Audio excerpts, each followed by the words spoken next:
그날 새벽 침대 옆 탁자에서 핸드폰이 울렸습니다. 큰아들이었습니다. 새벽 5시 반. 무슨 일인가 싶어 황급히 받았죠. 엄마, 나 내일 은행 가야 하는데 도장 좀 가져다 줄 수 있어? 급한 일도 아니었습니다. 안부 인사도 없이 심부름만 시키는 전화였습니다. 그 순간 문득 이런 생각이 들더군요. 내가 이 아이들에게 뭐가 된 걸까? 엄마가 아니라 그냥 필요할 때만 찾는 누군가가 된 건 아닐까. 전화를 끊고 다시 잠들지 못했습니다. 어둠 속에서 천장만 바라보다가 거실로 나왔어요. 소파에 앉아 창밖을 보는데 해는 아직 뜨지도 않았는데 가슴이 답답해서 숨이 막혔습니다. 저는 올해 67입니다. 평생을 남들처럼, 아니 남들보다 더 악착같이 살았습니다. 새벽 시장에서 장사도 해봤고 남편이랑 식당도 운영했습니다. 손님 없는 날에는 밤새 뒤척였고 장사가 잘 되는 날에는 허리가 끊어질 것처럼 아파도 웃으며 일했습니다. 왜 그렇게 살았냐고요? 아이들 때문이었습니다. 우리 애들만큼은 돈 때문에 고개 숙이지 않고 살았으면 해서요. 대학 등록금 낼 때마다 허리띠 졸라맸고 아이들 학원비 내느라 제 옷은 몇 년째 똑같은 거 입었습니다. 그래도 행복했어요. 아이들이 웃으면 그게 다였으니까요. 이야기가 더 듣고 싶으시다면 구독과 좋아요 한 번씩만 눌러주세요. 영상 제작에 큰 힘이 됩니다. 큰아들, 작은아들 둘을 키웠습니다. 사람들이 그러더군요. 요즘 세상에 아들 둘이면 얼마나 든든하냐고. 저도 그렇게 믿었습니다. 아들들이 장성하면 의지가 될 거라고, 늙어서 외롭지 않을 거라고요. 첫째가 32, 둘째가 30이 되던 해였습니다. 큰아들이 결혼을 하겠다고 했습니다. 좋은 일이죠. 부모로서 축하해줘야 할 일입니다. 그런데 막상 이야기를 꺼내는 아들의 표정이 영 편해 보이지 않았어요. 엄마, 요즘 집값이 진짜 장난 아니야. 말끝을 흐리는 목소리였습니다. 눈을 마주치지 못하고 자꾸 핸드폰만 만지작거리더군요. 저도 바보는 아닙니다. 그 눈빛이 뭘 말하는지 알았어요. 도와달라는 말이 목구멍까지 올라왔지만 꺼내지 못하는 얼굴이었습니다. 얼마나 필요한데? 제가 먼저 물었습니다. 그게 전세로 하려고 했는데 요즘 전세도 워낙 비싸서 차라리 대출 끼고 매매를 하는 게 나을 것 같아. 그런데 계약금이랑 중도금이. 말을 하다 말고 아들이 고개를 숙였습니다. 30이 넘은 사내가 엄마 앞에서 고개를 못 드는 모습이 얼마나 안쓰러웠는지 모릅니다. 알았어. 엄마가 알아볼게. 그렇게 대답은 했지만 솔직히 막막했습니다. 남편은 이미 세상을 떠났고 제 통장에 있는 돈은 평생 모은 전 재산이었으니까요. 그래도 고민은 길지 않았습니다. 자식이 힘들어하는데 부모가 외면할 수는 없는 노릇 아닙니까? 결국 아파트를 사줬습니다. 서울 변두리도 아니고 강남도 아닌, 그래도 웬만큼 괜찮다는 지역의 30평대 아파트였습니다. 계약금 치고 중도금 넣고 대출 보증 서주고 나니까 제 통장은 텅텅 비었습니다. 평생 모은 돈이 한순간에 사라지더군요. 그런데 이상했습니다. 계약서에 도장 찍고 나오는 길에 손이 떨렸어요. 기쁜데 무섭고 뿌듯한데 허전했습니다. 그 감정이 뭔지 그때는 몰랐습니다. 지금 생각해보면 그게 불안이었던 것 같아요. 내가 가진 걸 다 줘버렸다는, 이제 남은 게 없다는 불안이었습니다. 큰아들이 기뻐하는 모습을 보면서도 마음 한편이 계속 무거웠습니다. 엄마, 진짜 고마워. 우리 평생 엄마한테 잘할게. 효도할게. 며느리도 눈물을 글썽이며 인사를 했습니다. 어머님, 정말 감사합니다. 저희 평생 잊지 않을게요. 그 말을 들으면서 웃긴 생각이 들었습니다. 평생 잊지 않겠다는 말을 하는 사람치고 정말로 평생 기억하는 사람을 본 적이 없었거든요. 하지만 그때는 그냥 고개를 끄덕이며 괜찮다고 행복하게만 살라고 했습니다. 그러고 나서 1년쯤 지났을 때였습니다. 둘째가 결혼을 하겠다고 했습니다. 예상은 했던 일이지만 막상 그 말을 들으니 또 한 번 가슴이 철렁했습니다. 통장에는 이미 남은 게 없었으니까요. 엄마, 형이 집 샀잖아. 나는 어떻게? 둘째 아들의 목소리에는 서운함이 묻어났습니다. 형만 챙기고 자기는 버렸다는 투였어요. 그 말을 듣는 순간 정말 막막했습니다. 결국 또 방법을 찾았습니다. 살던 집을 담보로 대출을 받았어요. 그 돈으로 둘째에게도 아파트를 사줬습니다. 큰아들 집보다는 작지만 그래도 괜찮은 곳이었습니다. 같은 금액을 줄 수는 없었지만 최선을 다했습니다. 엄마, 고마워. 우리 엄마가 최고야. 둘째도 같은 말을 했습니다. 그렇게 두 아들 모두에게 집을 마련해 줬습니다. 평생 모은 돈이 다 나갔고 살던 집까지 담보로 잡혔습니다. 남은 건 매달 갚아야 하는 대출금 뿐이었습니다. 그래도 괜찮다고 생각했습니다. 아이들이 행복하면 그걸로 된 거라고, 부모된 도리를 다한 거라고 스스로를 다독였습니다.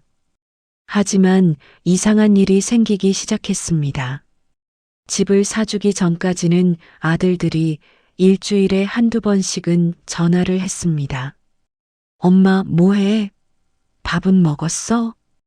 별것 아닌 안부였지만 그래도 좋았습니다. 가끔 집에도 들렀고요. 명절도 아닌데 그냥 보고 싶어서 왔다며 들어서는 아들들 얼굴을 보면 세상을 다 가진 기분이었습니다. 그런데 집을 사주고 나니까 달라졌습니다. 전화가 뜸해졌어요. 일주일이 아니라 한 달에 한 번? 아니, 어떤 달은 전화 한 통 없을 때도 있었습니다. 제가 먼저 전화를 해도 바쁘다는 말만 돌아왔습니다. 엄마, 미안한데 나 지금 회의 중이야. 엄마, 좀 이따 다시 전화할게. 다시 전화가 오는 경우는 거의 없었습니다. 첫째가 32, 둘째가 30이 되던 해였습니다. 어느 날 저녁이었습니다. 마트에서 장을 보고 나오다가 비닐봉지가 찢어져서 물건들이 쏟아졌어요. 허리를 굽혀 주우려니까 무릎이 아파서 일어설 수가 없었습니다. 길 가던 젊은 사람이 도와줘서 겨우 다 주었습니다. 집에 와서 큰아들에게 전화를 걸었습니다. 아들아, 엄마가 오늘 마트에서 물건 떨어뜨렸는데 혼자 줍기가 너무 힘들더라. 다음에 시간 되면 같이 장 보러 가자. 아, 엄마. 요즘 집에서 장 보면 다 배달해 주잖아. 굳이 힘들게 왜 나가? 그래도 엄마는 눈으로 보고 사는 게 좋아서. 에이, 엄마도. 시대가 어느 땐데. 배달시켜 먹어. 나 바빠서 끊을게. 뚝. 전화가 끊겼습니다. 핸드폰을 내려놓고 한참을 멍하니 앉아 있었습니다. 아들 말이 틀린 건 아닙니다. 요즘은 다 배달이 되죠. 하지만 제가 원한 건 장을 보는 게 아니라 함께 있는 시간이었는데 그걸 아들은 몰랐습니다. 그러던 어느 날 핸드폰을 떨어뜨렸습니다. 액정이 박살났어요. 요즘 폰은 한번 떨어뜨리면 거미줄처럼 금이 가더군요. 화면이 제대로 안 보여서 전화를 받기도 힘들었습니다. 큰아들에게 전화했습니다. 아들아, 엄마 핸드폰 떨어뜨려서 고장났어. 혹시 시간 되면. 아, 진짜. 엄마 또 떨어뜨린 거야? 맨날 조심하라고 했잖아. 한숨 소리가 먼저 들렸습니다. 미안해. 엄마가 실수했어. 에휴, 알았어. 그냥 휴대폰 가게 가서 고치라고. 요즘은 그냥 가면 다 해줘. 나는 바빠서 못 가. 응, 알았어. 전화를 끊고 혼자 핸드폰 가게를 찾아갔습니다. 젊은 직원이 빠르게 말하는 걸 알아듣기가 힘들었어요. 보험이 어쩌고, 기종이 어쩌고, 그냥 고개만 끄덕이다가 나왔습니다. 집에 돌아와서 혼자 소파에 앉아 있는데 갑자기 집이 너무 넓어 보였습니다. 예전에는 아이들 소리로 가득했던 이 집이 이렇게 조용할 수가 없었거든요. 며칠 뒤에는 이어폰을 잃어버렸습니다. 귀가 잘 안 들려서 볼륨을 키워야 하는데 이어폰이 없으니 TV 소리가 이웃집까지 들릴 정도였습니다. 아무리 찾아도 안 보였어요. 둘째에게 전화를 걸었습니다. 아들아, 엄마 이어폰을 잃어버렸는데 혹시 너 쓰던 거 있으면. 아, 엄마. 또요? 지난번에도 잃어버렸잖아. 미안해. 엄마가 깜빡했나 봐. 진짜 엄마 왜 그래요? 요즘 자꾸 그러시네. 그 말에 가슴이 철렁 내려앉았습니다. 왜 그러냐고요? 늙어서 그렇습니다. 기억력도 나빠지고 손도 떨려서 물건을 자주 떨어뜨립니다. 그게 죄입니까? 그래, 엄마가 조심할게. 괜히 웃으면서 말했습니다. 전화를 끊고 그 자리에 한참을 앉아 있었습니다. 문득 이런 생각이 들더군요. 내가 저 아이들에게 집을 사줬다는 사실을 저 아이들은 벌써 잊어버린 게 아닐까? 사람들이 그러잖아요. 큰 돈 준 건 금방 잊히고 작은 돈 안 주는 건 평생 기억난다고. 정말 그런가 봅니다. 어느 날 친구를 만났습니다. 친구도 아들이 둘 있는데 저처럼 집을 사주지는 않았다고 했어요. 대신 매달 용돈을 준답니다. 야, 너 아파트 사줬다며? 그거 큰일 났어. 한 번에 확 주면 금방 잊혀. 차라리 조금씩 주는 게 나아. 친구 말을 들으면서 씁쓸하게 웃었습니다. 명절 때였습니다. 온 가족이 모였습니다. 큰아들 내외, 작은아들 내외, 그리고 손주들까지. 식탁이 가득 찼습니다. 저는 새벽부터 일어나서 음식을 준비했어요. 갈비찜, 잡채, 전, 나물. 손주들이 좋아한다는 돈가스까지 만들었습니다. 무릎은 아프고 허리는 끊어질 것 같았지만 그래도 좋았습니다. 가족이 다 모이는 날인데 정성을 들여야죠. 식사를 하다가 큰 며느리가 말했습니다. 어머님, 요즘은 배달 음식도 좋던데 굳이 이렇게 힘들게 하실 필요 없어요. 아니야, 그래도 집에서 해먹는 게 제일 맛있잖아. 에휴, 요즘 누가 이렇게 해먹어요. 시대가 변했다니까요. 그 말을 들으니 제가 구식인 것처럼 느껴졌습니다. 식사가 끝나고 설거지를 하려는데 아무도 거들지 않았어요. 다들 거실에 앉아서 핸드폰만 보고 있었습니다. 예전에는 며느리들이라도 일어나서 도와줬는데 이제는 그마저도 없었습니다. 싱크대 앞에서 혼자 설거지를 하면서 눈물이 났습니다. 서러워서가 아니라 허무해서요. 내가 이렇게까지 해야 하나? 내가 뭐 하는 건가? 명절이 끝나고 아들들이 떠날 때였습니다. 엄마 잘 있어. 건강 챙기고. 응, 너희도. 다음에 또 올게. 언제 온다는 약속도 없이 그냥 다음에라고만 했습니다. 차가 떠나는 걸 보면서 현관문을 닫았습니다. 갑자기 집이 너무 조용했습니다. 소파에 앉아 있는데 둘째에게서 문자가 왔습니다. 엄마, 명절에 용돈 안 주시네요. 그 문자를 보는 순간 정말 기가 막혔습니다. 새벽부터 음식해서 대접했는데 설거지까지 혼자 다 했는데 돌아오는 건 용돈 달라는 문자였습니다. 저는 답장을 보냈습니다. 미안해. 엄마가 요즘 여유가 없어. 사실 거짓말이었습니다. 돈이 아예 없는 건 아니었어요. 그냥 주고 싶지 않았습니다. 이게 뭔가 싶었거든요. 그날 밤 잠이 안 왔습니다. 천장만 바라보면서 생각했습니다. 내가 뭘 잘못한 걸까? 너무 많이 준 걸까?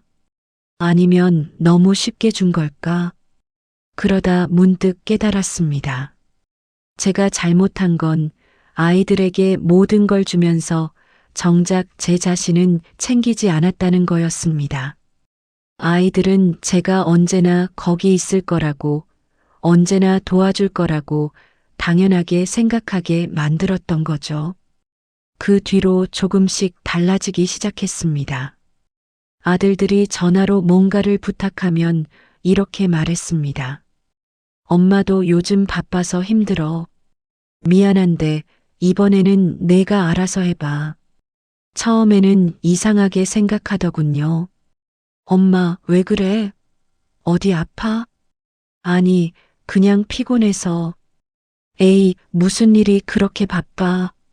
설명하지 않았습니다. 설명한다고 이해할 것 같지도 않았고요. 그러던 어느 날 큰아들이 찾아왔습니다.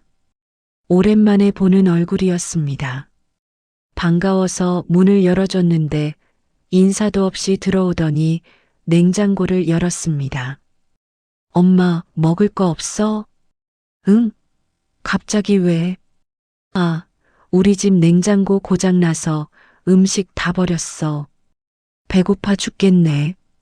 냉장고에 있던 반찬들을 꺼내서 데워줬습니다.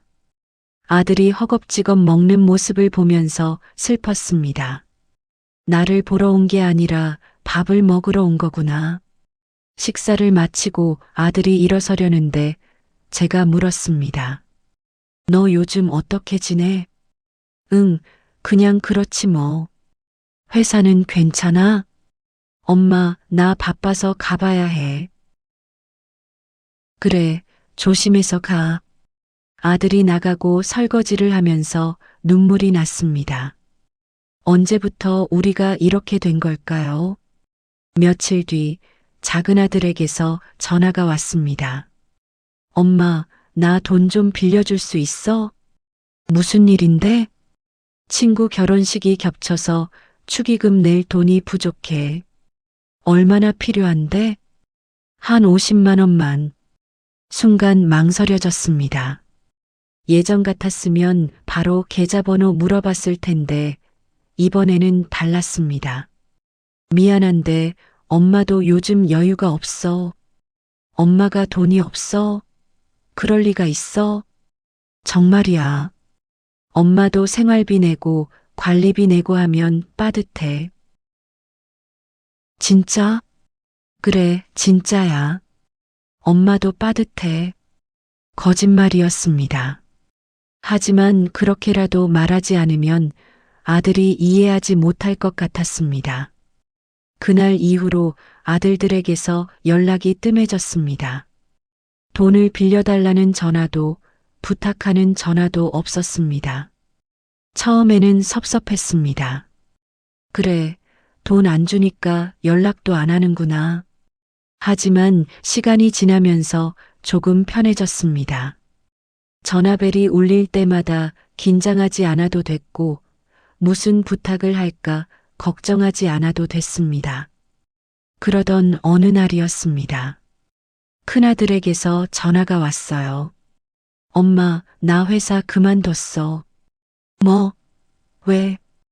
회사 분위기도 안 좋고 상사랑도 안 맞고 그냥 나왔어. 그래서 앞으로 어떻게 할 건데? 일단 좀 쉬면서 다른 데 알아볼게. 걱정이 됐습니다. 큰아들은 한 번 일을 그만두면 오래 쉬는 버릇이 있었거든요. 한 달, 두 달이 지났습니다. 아들은 여전히 일을 안 하고 있었습니다. 가끔 전화를 하면 대충 얼버무렸습니다. 엄마, 나 이력서 넣는 중이야. 면접 봤는데 떨어졌어. 좋은데 찾고 있어. 하지만 정말 찾고 있는 건지 의심스러웠습니다. 그러던 어느 날 큰 며느리에게서 전화가 왔습니다. 어머님, 저희 집 형편이 너무 어려워요. 남편이 일을 안 하니까 제 월급으로만 생활해야 하는데 대출 이자에 관리비에 며느리 목소리가 떨렸습니다. 그래서 어머님이 좀 도와주실 수 있으세요? 한 달만 생활비 좀. 미안한데 엄마도 요즘 힘들어. 어머님, 그래도 아들이잖아요. 집도 사주셨는데 이런 때 좀 도와주셔야죠. 그 말에 화가 났습니다. 아직도 평생 도와줘야 해? 전화를 끊고 한참을 생각했습니다. 제가 너무 매정한 걸까요? 아들이 힘들다는데 외면하는 게 맞는 걸까요? 하지만 친구가 그러더군요. 야, 내가 계속 도와주면 저 아이가 언제 철이 들겠어? 이제 그만 놔줘야 해. 그 말이 맞았습니다. 며칠 뒤 큰아들에게서 전화가 왔습니다. 엄마, 나 다음 주부터 일 나가. 정말? 어디? 친구가 소개해줬어. 월급은 예전보다 적지만 그래도 괜찮아. 그 순간 눈물이 났습니다. 내가 도와주지 않았기 때문에 아들이 스스로 일어선 거였습니다. 그때 깨달았습니다. 부모가 해줄 수 있는 마지막 사랑은 때로는 물러나는 거라는 거요. 요즘은 아들들과의 관계가 조금 나아졌습니다. 전화는 여전히 자주 오지 않지만 가끔 오는 전화가 예전보다 진심이 느껴집니다. 엄마, 요즘 어때? 응, 엄마 잘 지내. 건강은? 괜찮아. 너는? 나도 잘 지내. 짧은 대화지만 마음이 통하는 것 같습니다. 지난주에는 둘째가 집에 들렀습니다. 엄마, 이거 받아. 봉투를 내밀었습니다. 열어보니 돈이 들어 있었어요. 이게 뭐니? 그냥 용돈. 많지는 않지만. 됐어, 가져가. 엄마, 그냥 받아. 내가 주고 싶어서 주는 거야. 아들의 눈을 보니 진심이었습니다. 예전처럼 의무감에서 주는 게 아니라 정말 주고 싶어서 주는 거였어요. 고마워. 봉투를 받으면서 눈물이 났습니다. 돈이 많아서가 아니라 아들의 마음이 느껴져서였습니다. 이제는 욕심을 내려놓으려 합니다. 집도, 돈도, 기대도 그저 오늘 하루 무사히 지나가고 내일도 스스로 일어날 수 있기를 바랍니다. 가끔은 이런 생각도 합니다. 내가 자식들한테 남겨줄 가장 큰 유산은 돈이 아니라 부담 주지 않는 부모로 기억되는 게 아닐까 하고요. 요즘은 혼자 사는 게 익숙해졌습니다. 지난주에는 병원에 갔습니다. 무릎이 자꾸 아파서요. 의사 선생님이 그러더군요. 어머님, 인공관절 수술을 하셔야 할 것 같은데요. 수술이요? 네, 이대로 놔두시면 나중에는 걷기도 힘드실 겁니다. 비용이 얼마나 들어요? 보험 적용하면 한 500만 원 정도? 500만 원. 통장에 있는 돈을 생각해 봤습니다. 할 수는 있었어요. 하지만 그러면 정말 남는 게 없었습니다. 좀 생각해 볼게요. 집에 와서 큰아들에게 전화를 걸었습니다. 아들아, 엄마가 무릎 수술을 해야 할 것 같은데. 수술? 큰 수술이야? 인공관절이라고. 비용은 얼마나 드는데? 500만 원 정도래. 전화 너머로 한숨소리가 들렸습니다. 엄마, 나도 요즘 애들 학원비에 대출 이자에 빠듯해서. 아, 그래. 괜찮아. 엄마가 알아서 할게. 미안해, 엄마. 전화를 끊고 멍하니 앉아 있었습니다. 집을 사줬는데, 몇 억을 들여서 집을 사줬는데, 수술비 500만 원도 못 내준다는 게 믿기지 않았습니다.